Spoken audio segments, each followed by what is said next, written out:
Hello, everybody at NUFC Global. It's me, myself, as from the page, one of the page admins, and I have Reese with me, who is a new admin on the page. This week, what we're doing is a pre-match discussion. Basically, we're going to go through the lineups, talk about styles of plays, give our predictions on the match, and basically come to the conclusion of what we see playing out when Newcastle take on West Ham at St James Park today. So first off, I will roll over to Reese here, and I'll let him basically lay out what he believes the most probable lineup is against West Ham today. Yeah, no worries. So it's a normal back five for what we normally do. We'll go for Nick Pope and goal, Dan Burnham left back, Botman and Shaw as centre backs, and then Kieran Trippier as a right back. Obviously with Bruno getting a red card and being out for 3 games, that makes that position available for some people. So I would normally bring Joe Linton down into midfield, with Willock and Longstaff. Obviously them three play together normally anyways. I'd personally bring in St Maximum on the left.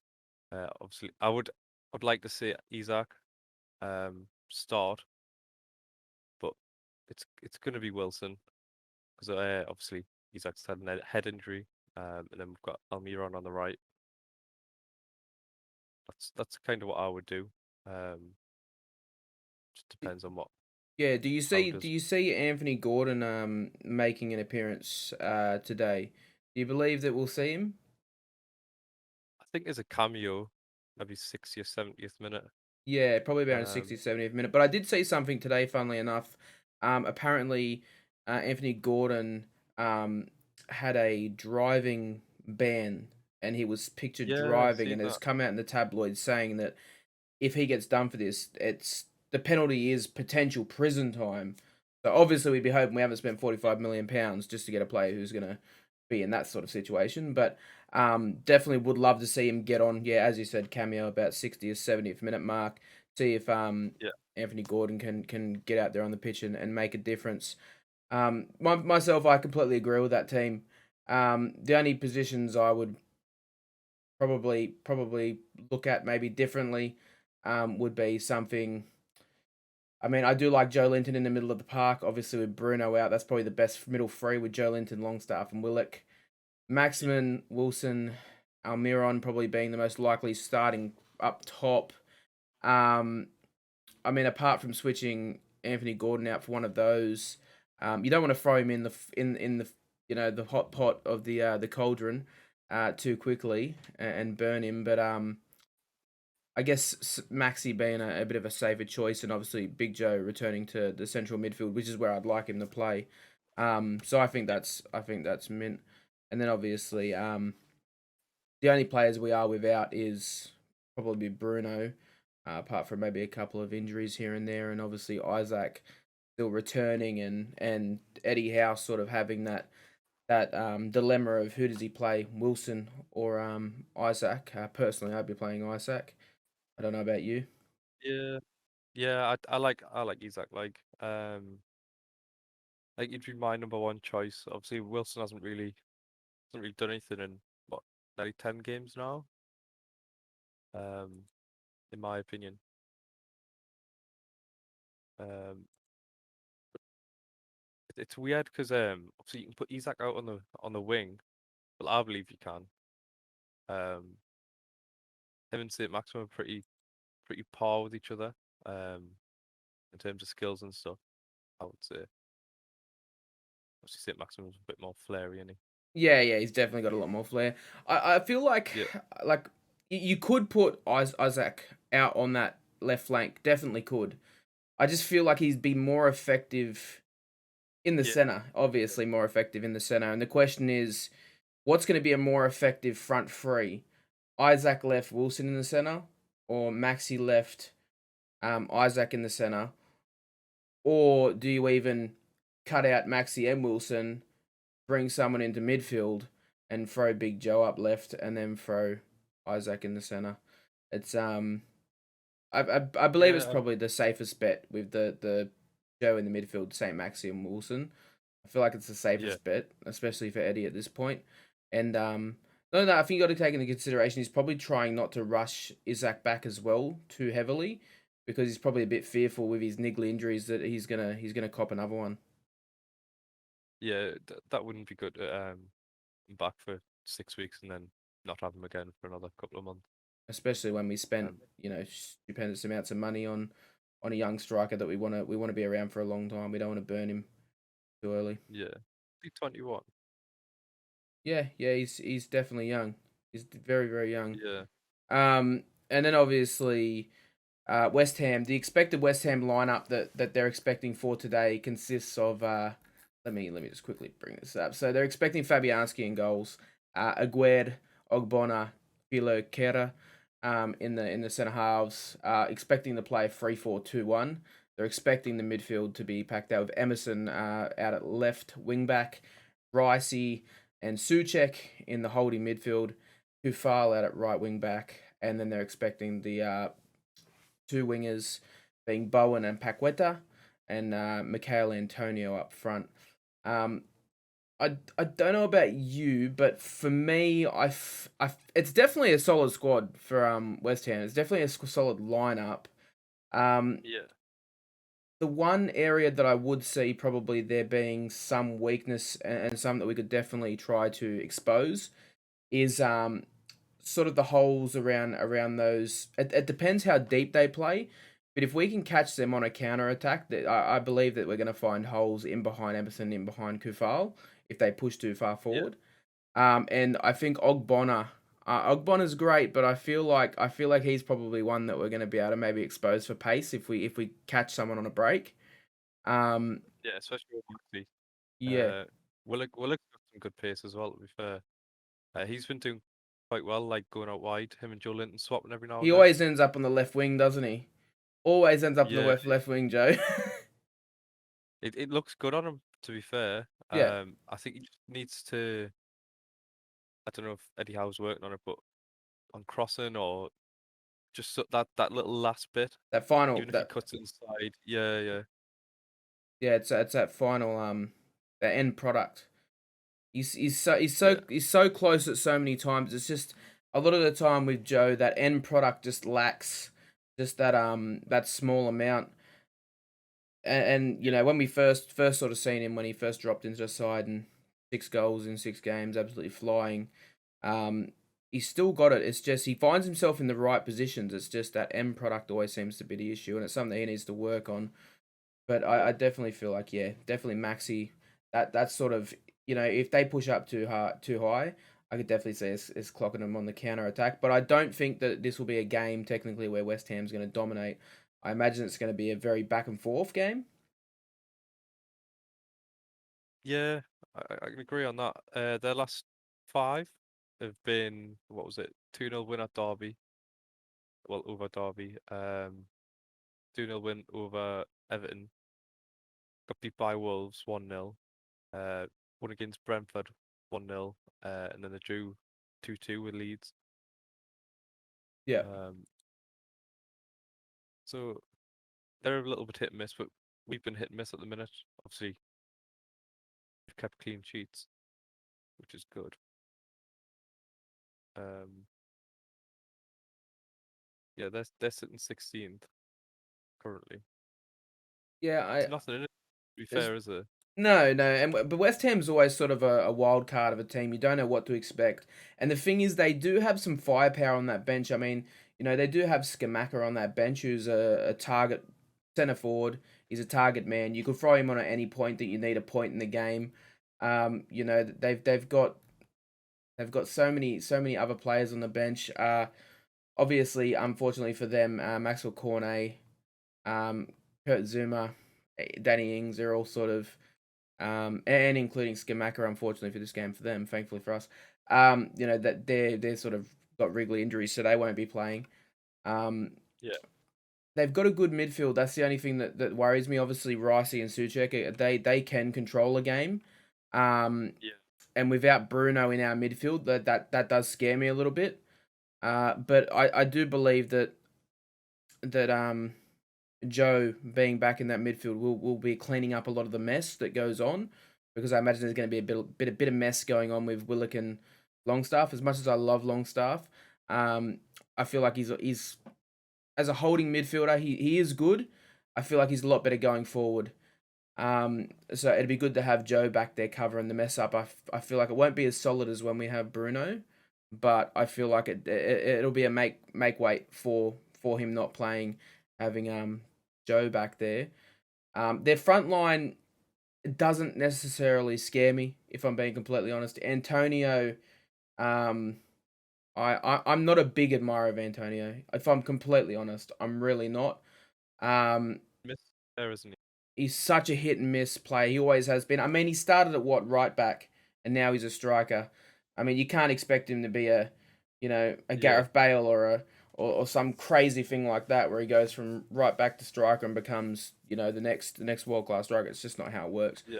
But he is Nothing. just power and strength and jumping ability and that pace. And when he does break, that's where it lies. But I don't think that we'll be putting ourselves in too many positions where well, I'd hope we won't be putting ourselves in too many positions where we get hit on the counter attack. I think it'd be a bit more of a structured approach from Eddie today in the way that he Yeah, approaches this one, especially in the consideration he's probably took in that they're going to be playing a 3-4-2-1.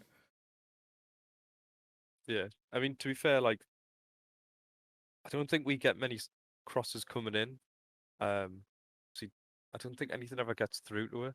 So with Dan Burn, And Botman, and then yeah, we've got two tall centre backs.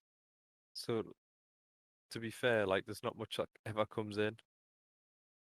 yeah, Um, I think the only time we really need to worry is if a ball gets played in from the right, and it comes yeah, over towards Shah and Trips.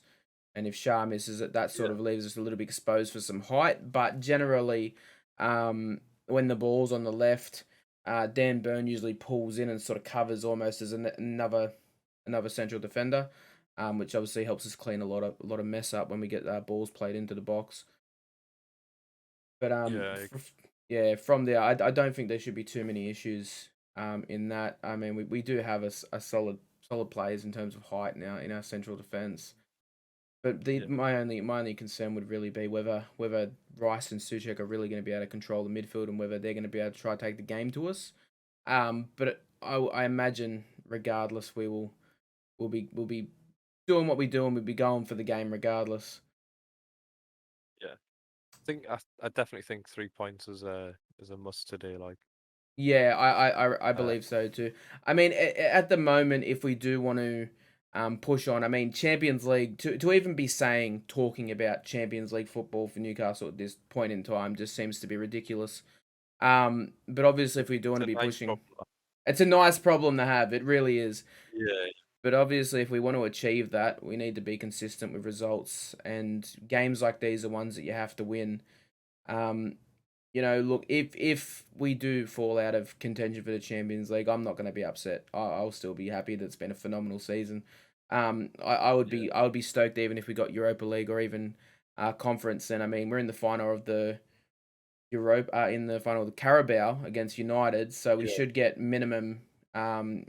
As long as United finish in the top five, I believe, then we should get Conference League, Europa Conference League at the very minimum because that should get passed down, I believe. Um, yeah. but yeah, I mean, as long as we sort of finish up there, I'd be more than happy. So what's your prediction? What's your prediction for this one? Ideally, obviously a win. I'd like at least 2-0 Newcastle, obviously. Yep, Um, I'd go for a 2-1 win. 2-1 yeah, win. Um, I'll be going for a Joel Linton goal from midfield and yeah, a Wilson goal, scrappy Wilson goal, and yeah. a scrappy Bowen goal to bring it 2-1. That would be my prediction.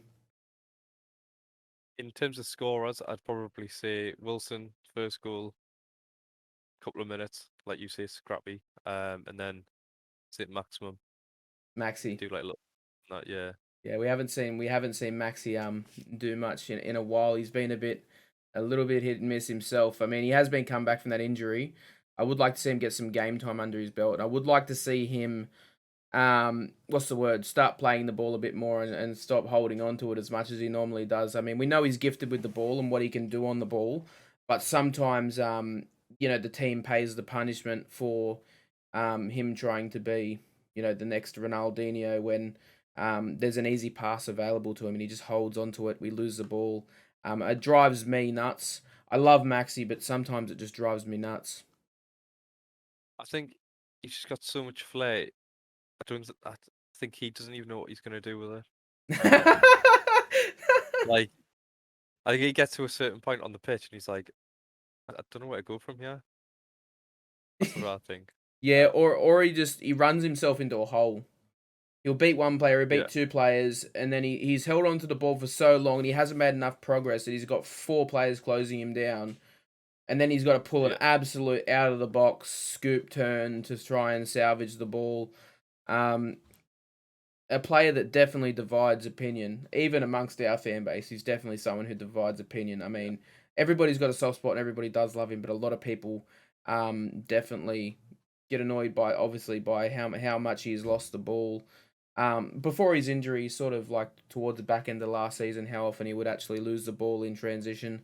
yeah, Just hold on to it for too long. Simple passes, not playing them. Always, just trying to take, outrageous shots from outside the box. But yeah, he's one of those players, and if you don't give him the freedom, I guess he's never gonna achieve what he needs to. So it's sort of a catch-22. yeah. I agree with that completely. Um, you definitely need to have more end product than what he is. But I suppose we haven't really seen him play in a couple of months. Well, a good few months. Yeah. Um, but it's so hard to like who do you take out of this pitch? Like obviously, say when Bruno's back, say Maxi's starting to do well again. Who do you take out?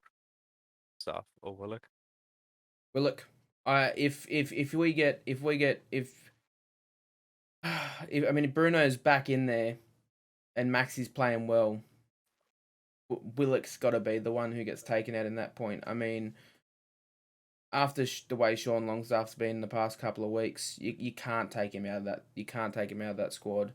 And with Bruno, maybe even with Big Joe being in that central midfield with Bruno, it might give Bruno a little bit more free reign to go forward as well, which would probably be good to see him go. I mean, he gets forward enough, but to have some cover for him while he goes forward. And Yeah, obviously, Joe's another one who charges forward as well. Yeah, I mean, if Maxi starts performing to where he actually earns his place in that team and holds it, I would definitely look towards probably Willock being the one who's dropped. Because when we're talking about end product again, we said yeah, before, Willock's another one who lacks that end product a lot of the time. He's always in the right places. He's always making good moves up the wing, but he's always lacking that final product. The only other player, if you want to talk about final product, which a lot of the time I am mesmerized by him in ways that I can't understand. Old Miggy on that right wing, Miggy Almiron. Um, yeah. End product this season has been phenomenal. I mean, he's one that you just sort of you don't know when a You got goal's going to hit where it's going to come from, but he doesn't seem to be. He's not as there's not as much flair on the ball. He's definitely got some good dribbling. He likes to generally can lose the ball quite a bit as well. He's easily pushed off the ball, but he's been scoring goals for it's a fun. little, Yeah, yeah. He's just little, isn't um, yeah. Like the way that he's been scoring though, like they've not just been little tap ins. They've been oh like no, very nicely placed. yeah, definitely Um, top bins, or he's broken through, played balls off, got them back, slotted them. I mean, I think there was a 1-2 trips. I can't remember who that was against, but he placed it bottom left. Played a 1-2 yeah, trips into the box, placed it bottom left. Just a player who when you compare to Almiron to Maxi, um, Almiron's doing the basics, and I guess what I was trying to get at a lot of the time, Maxi doesn't do the basics. He tries yeah. to do things that are a bit outrageous, and sometimes the basics, just going back to basics, are actually gonna achieve and garner greater results. So I mean, at the end of the day, I guess what we need from Maxi on that left is just a bit more simple play. Sometimes, attempt the outrageous, but not 100% of the time. Yeah. It, things that make sense, just do it. But like, if you've got no one around you, don't try and pass backwards. Just try and push on, try and score. It's just play simple football. Yeah. And then obviously the last person to talk about, obviously I think we talked about him earlier, Anthony Gordon. Cameo appearance we're expecting. How do you think he's going to fare in the great black and white in his future endeavors with the club? It's so weird. I was thinking about this yesterday. Like, it, it's hard to see, obviously, a player that hasn't played before, like what he thinks about the club as well. Like, obviously, he's gonna love it. So it's like a big signing for him, like for him to come to Newcastle. Um, but I just hope he doesn't think it's a joke, like this kind of a joke. Like, I hope he comes in and he goes, you know, I actually want to do well in this club. I don't want to just come here for the money and play football. Like, I hope he just wants to, like, this isn't his boyhood club, if you know what I mean. Like, he's Yeah, played for his boyhood club. yeah. He's come to Newcastle. I mean, Like, he did leave his boyhood club to come here, and I don't think. But by the way that he's been talking and what I've seen in interviews, I don't think he's gonna come here and take this as a joke. I think he seriously wants to come here and take this seriously because um I think he's probably realised as well. As harsh as this may be for Everton fans to hear, I don't see them achieving that top four, top six anytime soon, especially with the way they're going. They need to restructure their club a lot to restructure their finances correctly so they can actually push on. And I think we were very lucky the way that Amanda Stavely and obviously Gudusi and the Reuben brothers took over when they took over the club financially. We were in a position with the way Mike Ashley ran the club to be able to take us forward. We went for Shad Moshiri took over Everton, and unfortunately, financial fair play was something that was beckoning on them. They spent a lot on players that I don't believe are at the quality they need to buy at the time. I don't think they had the right facilities or the right staff in place to make those decisions to bring in the right type level of players. So, um, yeah, for him coming to Newcastle, I think he's probably realised that he's not going to achieve what he wants to at Everton for some time, and he would need to put his career aspirations on the back burner. I believe that would probably yeah, be the main driver for me in terms of him coming to Newcastle. In terms of what I've seen of him, very fast on the ball. Um, his slick. ball control is good.